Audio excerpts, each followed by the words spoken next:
Welcome to another episode of Talk to Me with Voke. We've got a really amazing young lady, and I can't wait for us to get the conversation started.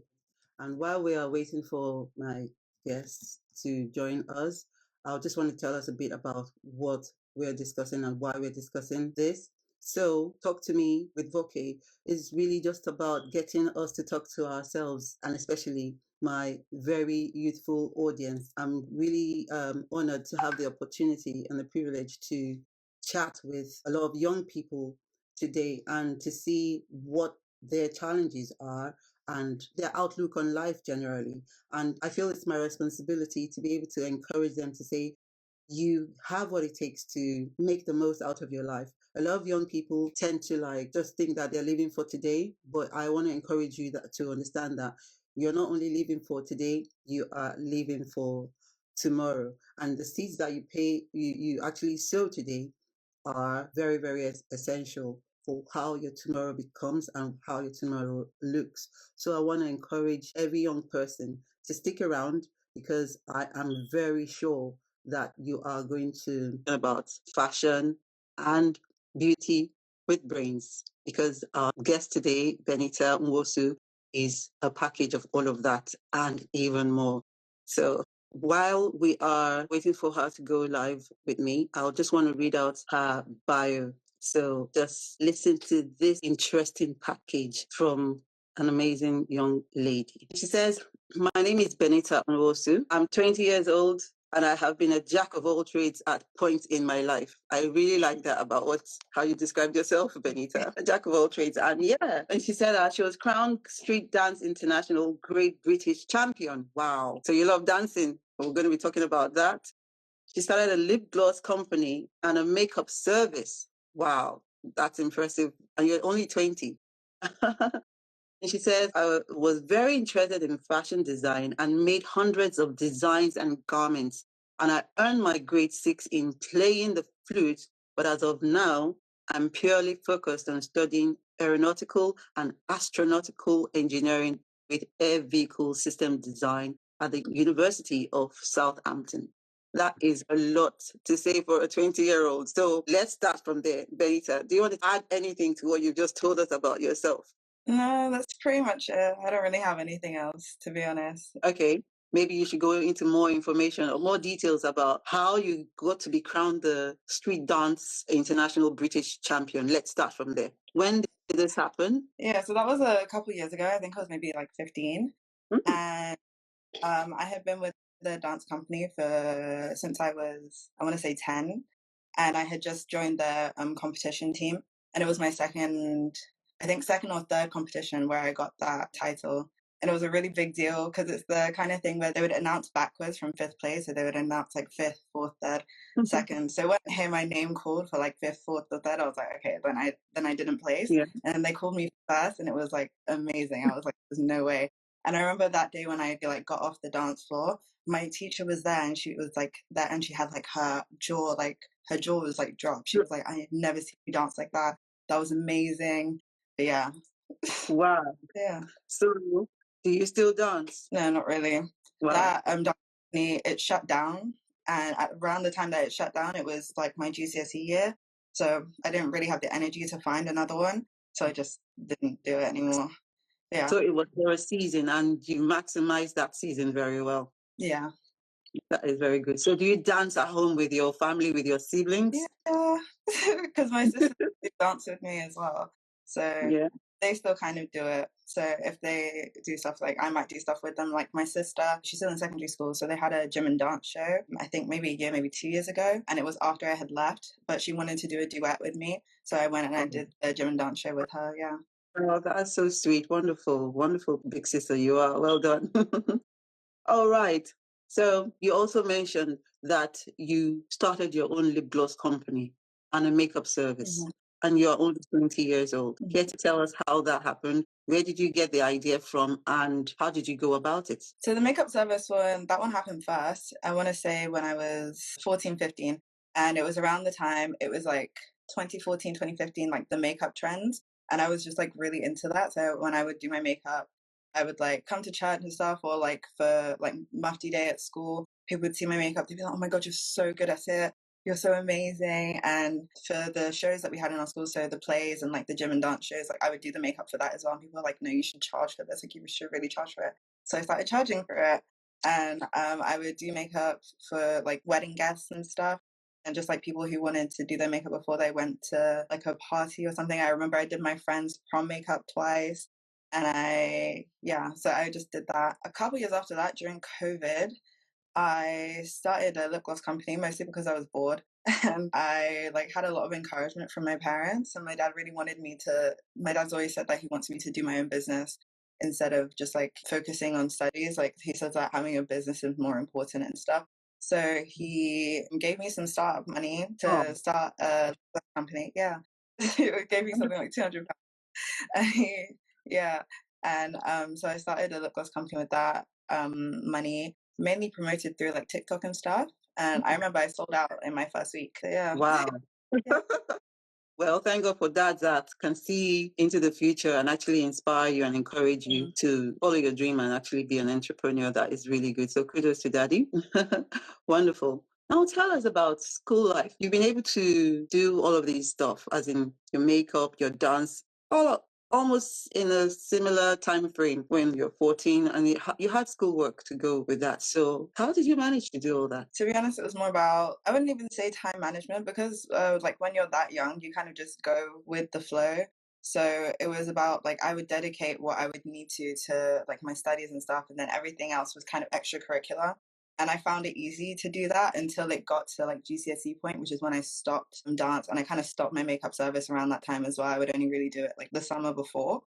So it was mainly just like prioritizing tasks. That's very good. So you were able to prioritize to say, okay, this season I can handle this and that. Mm-hmm. And you mentioned extracurricular activities. Apart from the makeup business, apart from the dancing, what other extracurricular activities were you involved with? And how were you able to juggle all of that with your studies? I'd say the only real thing that I did outside of that, or that I can remember, two things. I would do like a sewing thing. I was really into sewing. Wow. And I would like just made a bunch of clothes every week. And the other thing is the flute.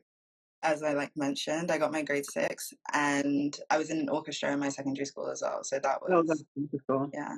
That's good. That's amazing. So tell us about a time in your life. How has everything been smooth sailing in your upbringing with just generally growing up and the values that you've picked up? Tell us, was there ever a time you feel that, wow, this is a defining moment in my life and I have to make this decision to be like this or something like that? I definitely had defining moments, but it's not the kind of thing where I noticed in like at the time. Like I can look back and see it as a defining moment, especially when it came to where I chose to go for school. So going to like What for Girls, that definitely like affected the way I grew up and like the person I am and like the values that I have now. I'd say the only time that I really made the choice for a defining moment was when I was choosing where to go for sixth form. So that's the thing, that I found the sixth form and I thought it was like going to be amazing, and they had like really good, like in terms of their alumni, they usually did pretty well, and they had this scholarship program called the Alpha Scholars Program, and I applied for it and I ended up getting it. So that was a defining moment for me, because it meant that I was switching environment as well, from a grammar school in Watford to a private school in London. Like it was like definitely a different environment, and definitely was a defining moment in my life as well. No, you said you found it. How did you find it? Honestly, I don't really remember. It was a really long time ago. I was 14 when I found it, and I'm 20 now. So, like, it's a long time ago. I think I was 14 when I found it. So what I'm trying to find out is Yeah. at the time when you were 14, you were preparing for your GCSEs. Yeah. And I want to assume that your Watford girls Yeah. also had A levels. Yeah. Why did you choose not to stay there? Why did you go searching for a different school? And did your parents put you up to it? How did you go about that? Yeah, my parents weren't really for it. They were kind of against it. I think the main reason that I wanted to change schools was I just wanted to change an environment, and I wanted to be able to experience different things and like different people. I wanted new challenges, basically. Mhm. And I thought at the point that I was at, because I thought I was grown, I thought that I had experienced everything that there was to experience in terms of secondary school. And I thought like I knew Watford, and like, I was like done with Watford, and I wanted to move on. So yeah, so I went out and I was like, oh, I want to go to school in central London. I want to be able to experience like different things. So I Googled it, and I wanted to find a really good school in central London, and I wanted to find things like scholarships and stuff. So I Googled it, and that's what I landed on. Yeah. Wow. So you were determined to transition to a different environment, if I'm hearing you correctly, Yeah. and a different kind of challenge. Yeah. You wanted something that was going to be challenging, and you didn't even need to wait for your parents. If anything, your parents were happy because you were in a good grammar school. There was nothing to want to take you out of there, you know, and you were also flourishing in your studies. So why leave? You know, as they say, if it ain't broke, don't fix it. Yeah. But apparently there was something you wanted more for yourself. And so you Googled this information and you stumbled on it like a pot of gold, which is, that was really, really impressive. So well done for taking the effort. And you talked about you seeing that there were scholarship opportunities attached to it. Mm-hmm. How did you go about working towards this? Was this before your GCSEs were done that you applied for it, or after your GCSEs? I think I applied the November of year 11, something like that. Okay. But before GCSEs, but during that GCSE kind of year. You said you knew that there were going to be scholarships, but you have to really be among the best to be able to get a scholarship into the school. Can you tell us the name of the A-level school you went to? It was an international school in central London. There was an academic focus, but specifically for the people on the scholarship program. So we had a lot of academic stuff thrown at us. But in terms of the school in general, it wasn't as academic as what for girls was, I would say. Yeah. Oh, okay. Yeah. That is so good to know. So let's put these in order of importance. Your friend's opinion of you and what you do, your studies, and your parents' advice. And be honest, tell us. I'm not really sure. When I was thinking about it, I would say that I would put them all on the same level, because when I think about my parents' advice, as much as when I was younger, I didn't really like to take advice like that. I was kind of forced to do anything that my parents would want me to do. And when I got the opportunity to like make my own decision and like go where I wanted to, I took it. And I didn't really listen to my parents' advice. But I think being older now, I kind of realized that your parents' advice is important. They really have been here longer than you. And when I realized and I like look back at my life, everything that my mum ever told me was right. So I think that my parents' advice is very important, but also my friends' opinion of me, especially because most of my friends that I have, I've had them for a long time. Mm-hmm. So I know they're never trying to steer me the wrong way. If they think something, it's because they think they're trying to get like what's best for me. So I value their opinion as well. And my studies is obviously very important to me as well. So they're kind of all on the same level. That's a very, very diplomatic answer. Well done. Okay, now let's throw this one out to our audience. There's this question here. For your birthday, your friends want you to choose your ideal night out. What do you pick? Take out food and long talks about every topic we can think of. High-tech dance party in my basement. So which one would you go for? The first one. Yeah. Yeah? Yeah. I was thinking that you were going to go for the high-tech dance since you love dancing. Yeah. No, I love, especially now that I'm in university, most of my friends, like all of my friends went to different universities. Like I have friends in university, obviously, but like my main friends that I've had for ages, I don't really see them as much. So like any opportunity I get to like sit down and like talk with them, yeah, yeah. That's wonderful. So let's just check if anyone has answered that question in the chat. Hello, Cap Studio. Thank you for joining us. Asia Tung, thank you for joining us. Let me just go through and just say hello to everyone. That's Lilo. Thank you for joining us.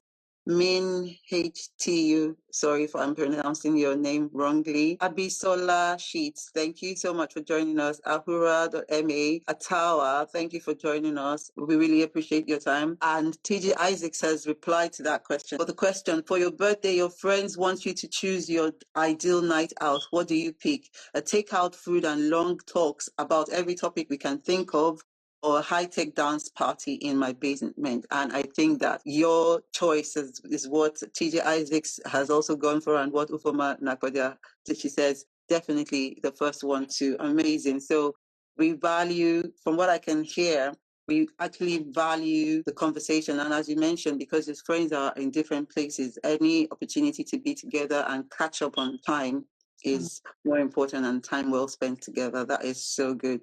Okay. I hope we're having a good time. Are you enjoying yourself? Yeah. I'm glad. All right. Now tell us what you do to have fun. It's really anything, mostly hanging out with my friends. I might go out occasionally, like to dinner and stuff, but it's mostly hanging out with my friends. Yeah. Okay. So as far as what you're saying, your best form of relaxation is hanging out with friends? For me, my form of relaxation is like cooking a really elaborate dinner and then like sitting down to eat it with like a really kind of mind-numbing show, a show that I don't really have to think about. Yeah. Mm. Yeah. So what kind of meals do you really love to cook? Like you said, something really elaborate. Tell us, Just what kind of meals have you tried? just something with like a lot of parts or that just takes a lot of effort. So I could do like a steak dinner with like mac and cheese and like sweet potato fries or something, or I could do like a roast dinner, stuff like that. I just enjoy like the labor of doing it and then enjoying the fruit of the labor after. I like that. So you intentionally like to do something that is laborious, and then you know that, oh, I've done it and you've achieved it. And so you're happy that you've actually achieved that. Yeah.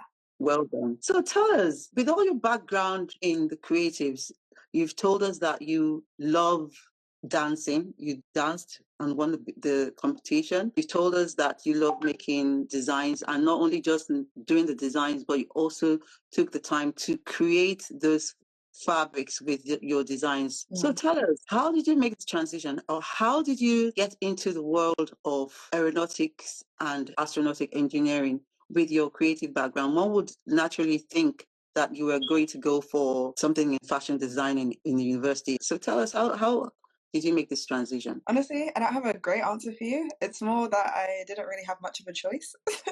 So I was always told growing up by everyone, doctor, lawyer, engineer. So yeah, and I was good at maths and physics, so it kind of made sense. I understand now, like now that I'm older, why people would say that. But at the time, like I didn't really, it's not a decision that I really made.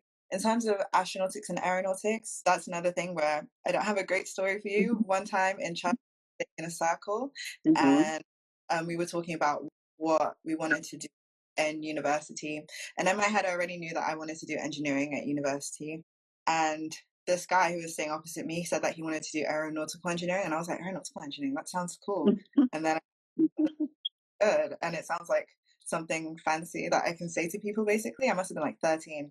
And I kind of just picked it from there and I've gone with it since, basically. Well, that is very impressive. So, first of all, at the time when you were choosing your subjects, Yeah. you said that the choice wasn't down to you. You had been told that this is the line to toe. And at the time, you probably would have kicked against it, but you felt that their advice was worth considering. And I'm assuming that this was parents and older ones around you, right? And so you actually picked the science courses because you believe you were told that this makes sense to do, and you did. Yeah. Are you happy that you chose that, agreed with them and chose that line? I am, not even because of their reasoning, but I'm not sure I would have been better at anything else doing it now. So yeah, in the end, it ended up being the right choice for me anyway. Well done. So, as you said, your parents, they want the best for you, and they've also gone ahead into life and seen what life is like. Yeah. So it's worth listening to what they have to say, because there's always some words of wisdom in what they have to say. And again, you've also mentioned that you are good at it. So combined with the fact that they know you and they could advise you, you also noticed that these are things that I'm naturally good at. So I might as well lean towards that. So well done. You listened to advice, and you also looked at your strengths and went with that. Okay, let's break the ice a little bit and ask some more quizzes. And by the way, these quizzes are coming from queendom.com if you are interested in amusing yourself. But I think that they are interesting. All right, so your last class on Friday afternoon is unexpectedly cancelled. What do? You use the opportunity to get a head start on your homework. You invite your friends over for snacks and gossip, or you have so many ideas and you don't think you'll be able to fit everything into one afternoon. What will you go for? What is that last option? You have so many ideas, you don't know what you'll be able to fit that. I mean, if you'll be able to fit everything into one afternoon. Right. It really depends on where I'm at. It depends on how I feel on the day, honestly. I think I'm more likely to towards relaxing. If my last in my head, I'm like, if my last lecture's been cancelled, then that's a sign, like today is the day to relax. Right. But it depends on whether I have work to do or whether I'm feeling up for work, or if I feel like just if I feel like it. Yeah. Okay. But yeah. Let's see if anyone would like to answer that question from our audience. Let us know. Your last class on Friday afternoon is unexpectedly cancelled. What do you do? Do you use the opportunity to get a head start in your homework? TJ Isaac says, none of the above. We're not doing homework. And we're not inviting friends over for snacks and gossip. And even though there may be so many ideas that you don't know what to do with it, we're not going to choose. So let us know what you will do, TJ Isaacs. And one more question from there. You promised to babysit your two hyperactive little cousins. How do you deal with them?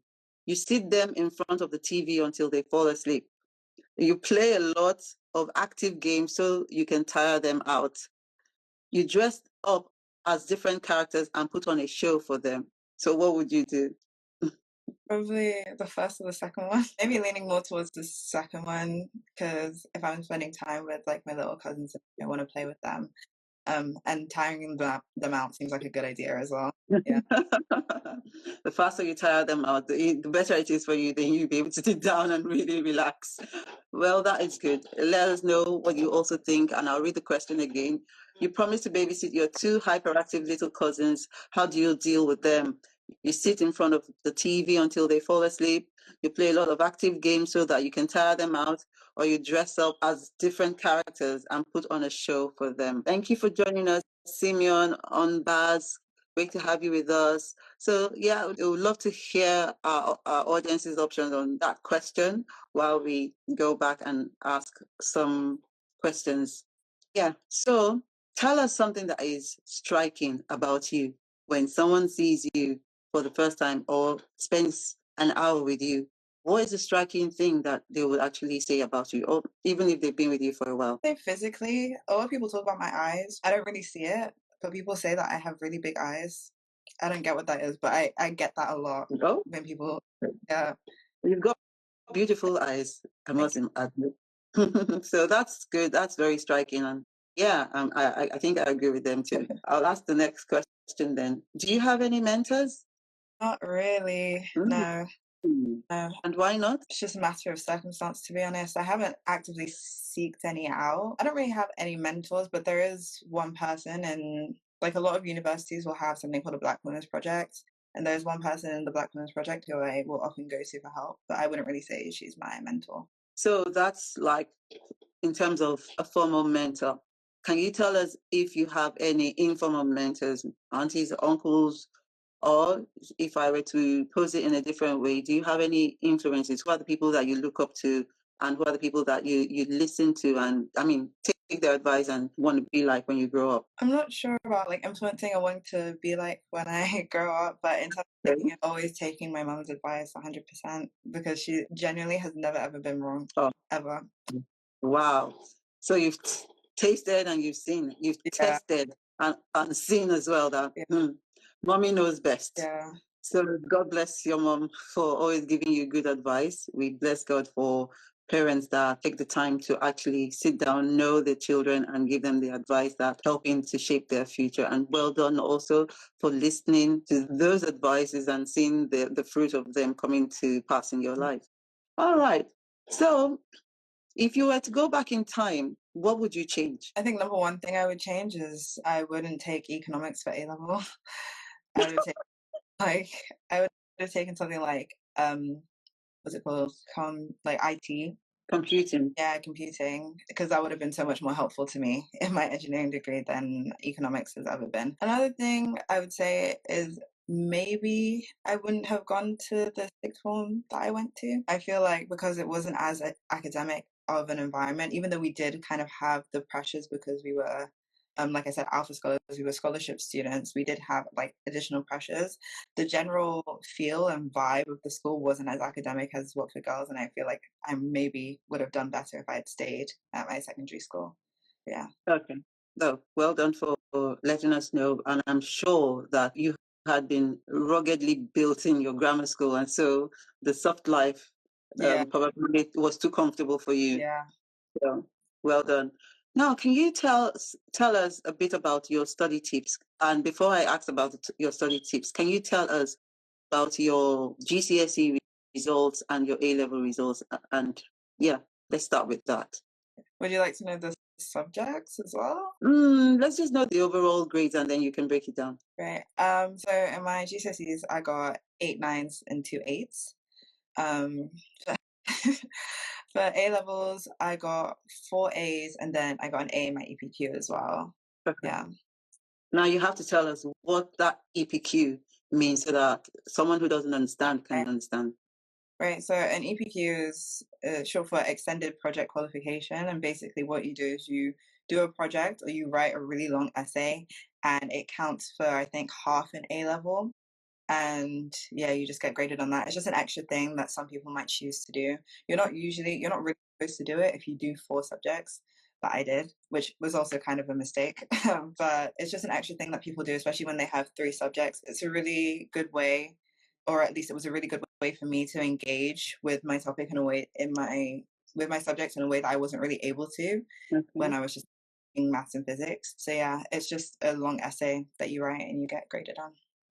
That's amazing. You got 8 A's and 8 9s 8 9. and 2 8s. Yeah. Impressive. So which subjects, if you don't mind, did you get the 2 8s in? Not that 8 is bad in any way. It was geography and English language. So I got the 8s in, yeah. Wow.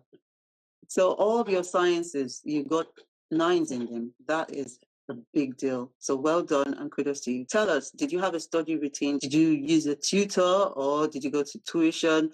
Or tell us how you were able to do so well so that our listeners, our young listeners can actually try to emulate you and do likewise. Right. So for GCSE, I did have a maths and physics tutor. I'm not sure how much he helped in the end, but I did have a maths and physics tutor. I don't think he can really be attributed to my success. I think it was more my study routine was that I would just study nonstop, especially at GCSE. I would literally come home, I would eat, I would study until like 3, 4 a.m. And it was a lot, especially because I did an art GCSE as well. So that was very consuming.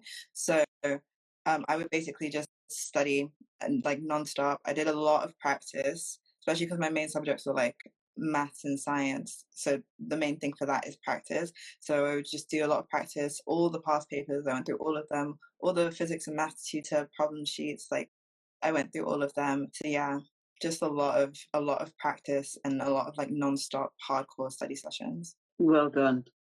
A lot of practice you mentioned. So you practice day and night as much as you could so that the topics could sink in and so that you could understand the formatting of the question so that if they brought the question in any format, you would be able to recognize them and understand them. Yeah. So well done. That's like the main thing at GCSE is like being able to understand the mark scheme and understand what specifically the examiners were looking for. And going through all the papers and marking all the papers was the main thing that helped me. Yeah. So going through the papers, so that form of repetition kind of solidified your understanding of those questions to say, all right, these questions, these are what they are actually asking for. And you got good at your understanding of those topics and also how to answer them pretty much because you had become familiar with them. Did you use things like cards and did you take notes and stuff like that? So yeah, so what I would do, well, that's very specific. What I would do is I would take you get your notes in class, right? I would take the notes and then I would make my own study notes. From the notes, I would make flashcards for things like English language. I would make like essay plans and I made flashcards for English language as well. I made flashcards for every subject that I did and I made like really extensive notes and I would just flashcards and yeah, that was it. Well done, well done. I hope our young people are taking some notes and tips here on how to prepare rigorously and see that it always pays off at the end of the day. Now, with that kind of study ethic that you already had from secondary school into your sixth form, how would you say that compares to university life? And going into university, what was that like for you in the first place? And was it a shock or did you just glide through it? Just tell us about university life for you. What year are you in now in the university? Second year.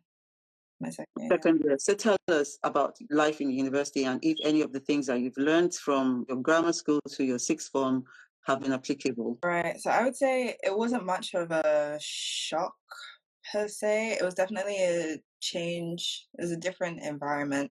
When you're at GCSE and A level, you always have teachers. You don't really have university. You go to the lecture or you don't. You know, you do the homework or you don't. It's kind of up to you. So because there's no pressure, there's no need to do any work. It's easy to find yourself like slipping and just not doing any work because you don't really have to. Like you're not. I wasn't really given like homework or anything. If I did have work, it was formative and it wasn't really, it didn't count as my final grade. So I found myself not doing things and not being as studious as I was in secondary school and A levels because there was nobody on my back about it. Like nobody cared if I did it or not. Also, another big is that because nobody sees your grades in university if you don't want them to, that can kind of affect how you operate in university as well. And you know, you're by yourself for the first time. So yeah, it wasn't really a shock, but there was definitely a change. And you have to make, I found that I had to make the active effort to study. Like if I've always like trusted myself in terms of doing well and in terms of putting in the work. But I didn't realize until I got to university that I kind of didn't have a choice at GCSE and A level. And I always thought that I'll just do well, like regardless. Like I work hard kind of thing. So it will just happen for me. And I didn't realize that the reason I was working hard was because there were a lot of people who expected me to work hard. And here nobody had any expectations of me. I see. So yeah. So that expectation from your parents, from your teachers, and all of that kind of was a motivating factor for you back then. And now this was not there. So you had to like be self-motivated and really put your foot on the accelerator by yourself. Yeah. Great. And so how are the exams in university, in your university, as an aeronautic and astronautic engineer, how are they compared to your A levels? Let's go with the A levels. And how much effort do you have to put into preparing for them? Does your life just suddenly go to ground zero because you're in exam mode, or do you have time to still do your nails and stuff like that? I don't really have time for anything during exam season. Like I said, I'm quite academic, so during exam season, I dedicate myself to my studies. I'm not doing anything else. In terms of the difference in exams, I'd say the main thing, it's not as true this year, but for first year, all of my exams were online, 8 hours, and I did them at home, open book, you know, and that obviously wasn't the case for A levels and GCSEs, where you would like go into a room, you had to study beforehand, you go into the room, you do the paper, you come out. This time I had like the whole day to do it, and I could like chill and I could eat in between. I could read, could like go back and forth. So that is the main difference in exams. But in terms of preparing for them, I pretty much prepare for them the same way. Yeah. That's very good. So can you tell us about an exciting project that you have been part of, whether back in secondary school or in your current university? I don't know if I would call it exciting. But you do, in my degree in general, you do get to do a lot of projects and you do get to do a lot of kind of interesting things that you wouldn't do before. So right now I'm working on a project for a system. We basically just have to like build a system. And it's interesting because you get to like, well, I get to use like a lot of machinery, things like laser cutters, 3D printers and stuff. So that's kind of exciting for me, I guess. Yeah. Well done.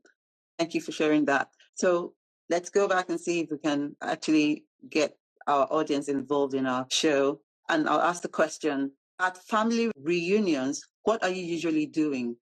Playing on your phone, playing board games, entertaining everyone with your jokes and impersonations of grandma?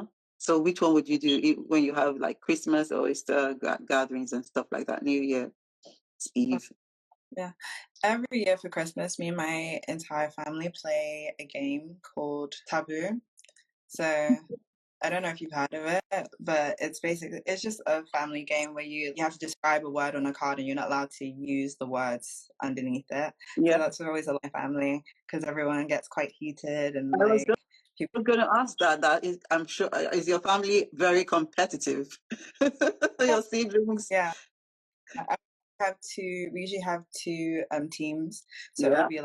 it would be like the old people versus the young people, like two families versus like the other two families. So it gets like it's really fun, but it does get competitive and heated. Yeah. That is the joy of getting together during that kind of period. So well done. I'm glad that you had fun with that. Now, going back to our questions, and we're almost wrapping up. I hope you are enjoying yourself. I am, yeah. Now, tell us about fashion, your nails, what inspires your artistry in terms of your dressing and stuff like that. So right now, in terms of like my dressing and my style's pretty basic now, to be honest. I've gone through phases, definitely, but I mainly, as cliche as it is to say, I mainly tend to like go with trends. So like that will be my kind of thing. I'm not as independent creative as I was when I was younger, just because I have other things to do. So yeah. Okay. And what advice would you mentioned you follow the trends, so I assume that you're on social media, you're watching the trends, TikTok and all of that. So what's your take as a young person and your advice to other young people in terms of how much time they spend on social media and watch the trend, following the trend?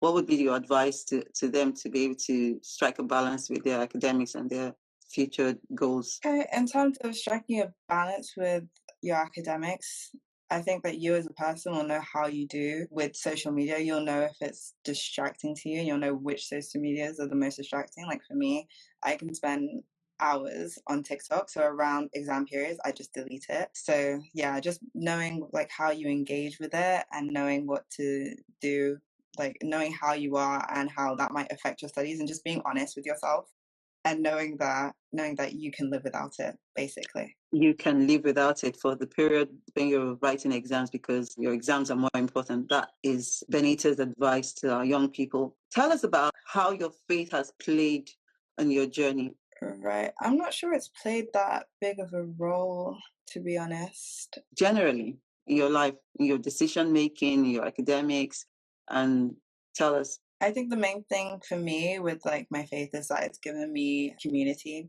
And I did rely on that community quite a lot when it came to making decisions. And like when people would tell me things, give me advice, like I knew they were coming from a place of love because of like my faith and because of the kind of community that we have. So yeah, in terms of my academics, I don't think it made much of a difference. It didn't really Is that affect. because you already were personally driven and so you knew you could just go ahead and do stuff? Yeah, I was never really struggling with anything. I never really cared enough about it to kind of like bring faith into I it, kind of thing. see. I had aeronautical engineering. And I was like, yeah, sure, I'll do that. Do you know what I mean? So I didn't really care enough about it for it to become like an issue, enough of an issue for me to try to like involve. So what I'm hearing is that because you're already self-driven Yeah. and you desired something, you worked hard towards it, Mhm. you didn't seem to feel the need to actually pray and depend on God to make it happen. Is that what you're saying? I did pray, especially when it came to like getting into university and stuff.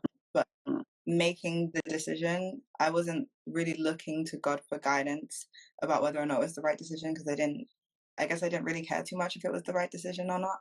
It just wasn't something that really bothered me. But I did pray in terms of exams and like making sure that I was going to the right place for like A levels and university and stuff. Mhm. And my journey with university and like ending up in the place that I am now is kind of weird, but I believe that God put me here for a reason Mhm. because of just the stuff that happened. The way that I got into this university, it was just, I never really wanted to. So I go to University of Southampton. It's not really a university that I had really heard of. I knew that they were like good for engineering and science programs, but it's not something that I really wanted to do. I wanted to go to the University of Bath, and obviously I applied to Bath, Cambridge, Bristol, and then I had my safety, which was Glasgow, and then I just had like a random one, which was Southampton. Right, like so Southampton was just my random throwaway one that you have 5 choices, so you might sort of put in Yeah. something. That's Yeah. was for me. I definitely believe like God played a role in that because I don't think I would have been happier anywhere else. Yeah. That's wonderful. So even saliently, when you didn't know, like depend on God for every decision, you do know that God's hand was in your affairs, directing and orchestrating your steps. And I'm glad that you said that now you couldn't have been happier anywhere else. So, and thankfully, I'm thanking God also, because I'm sure that while you were thinking about that aspect of things, your mom, your parents will definitely praying for you as well to land in the right place. So that is wonderful. Do you have any fears at all? And if you do, how do you deal with those? I have a pretty intense fear of failure and of like disappointing parents and just disappointing people in general. And to be honest, that's really affected me through a lot of my I would say especially my teenage years, like between probably like 10 and 17 and 18 actually. It affected me pretty badly, just because I was so scared of failure, and I would like really push myself. And when people would, and I kind of realized that when people would see me working hard, they'd be proud of me, but I really was pushing myself to the limit. Nobody who's at the age of like 13, 14 should stay up till 4 a.m. every night. Definitely not. And then like wake up at 6 a.m., go to school, they come back and do the same thing. It's not good for your mental health and just your health in general. And Okay. I've a lot because of my fear of failure. Yeah. So the fear of failure was what was keeping you going. Yeah. So if we were to close out on the line of questions with this statement that says pay now and play later, or play now and pay later. Either way, you'll pay. So are you pleased in a way that you've actually been paying now? You understand, with the fear of failure, that you don't want to fail, and so you're going to pay now, pay all that you need to pay now in terms of your studies, working hard now, rather than to pay in the future when it will be twice as hard or maybe even 4 times as hard. Would you agree with that statement? I would agree, but I do think it is about striking a balance as well. I really like the fact that you said that, because it has to be about striking the balance. Yeah. So while you were being afraid of failing, which in a way is a good thing, but to be able to strike a balance to say, okay, now this has gone beyond normal. I've got to be able to trust God that I will study and I will also rest and leave the rest in God's hands. That's where the balance is. And how do you deal with that now that you're in university? I think I'm just very intentional about my time. I kind of come to the realization that you don't have to study all the time to do well. I realized I didn't need to be pushing myself the way that I did. I could have just managed my time better. I could have made the time that I was studying more valuable. And then, to be honest, because when you're like a teenager, you're kind of working out what works for you. Now that I know what works for me, I know that I can go into university and have like a 10-hour study day, and then I'll come home and I'll just relax for the rest of the day. And having that relaxation at the end of the day has been important in like staving off burnout. It's kind of allowed me to calm down. So like when I said that my idea of relaxation is to like watch like a mind numbing show, and to just like eat dinner and watch a mind 12 hours. Cook something elaborate. yeah, and then just watch a mind-numbing show. It's just that when I come home, I kind of just don't want my brain to be moving so much. So taking that intentional time to like give my brain like space to breathe and like time to cool has really helped.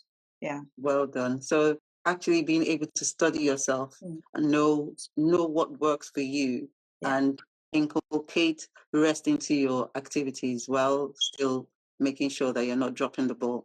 Thank you very much, Benita Nwosu, for spending the evening with us and giving us an unpacking of yourself. And our prayer for you is that as you go further into your career, that God is going to guide you, that you will see his hand tangibly upon you, that it will not just be about you just going through life on your own, but you would actually have an encounter with him that will make you know that he's not only there, but he is carrying you. You would feel his presence, and you will hear his voice. Like the Bible says in Psalm 32, I believe verse 8, says that you will hear a voice behind you saying, this is the way, walk in it, whether you turn to the right or to the left. That you know that fellowship of the Holy Spirit, and that it will just be another level of growth spiritually, physically, academically, and in every ramification of your life. So thank you for taking your time to be with us. And thank you everyone for spending the time with us. Let me just see if there are any questions or chats that are in the comments. So anything to answer. And our amazing guests, we really appreciate the time that you've taken to be with us today. Thank you for having me. It's my absolute pleasure. And I hope you'll find time to come again and give us some more wonderful tips on your life as a young person. All right. Bye-bye, everyone. Take care and God bless.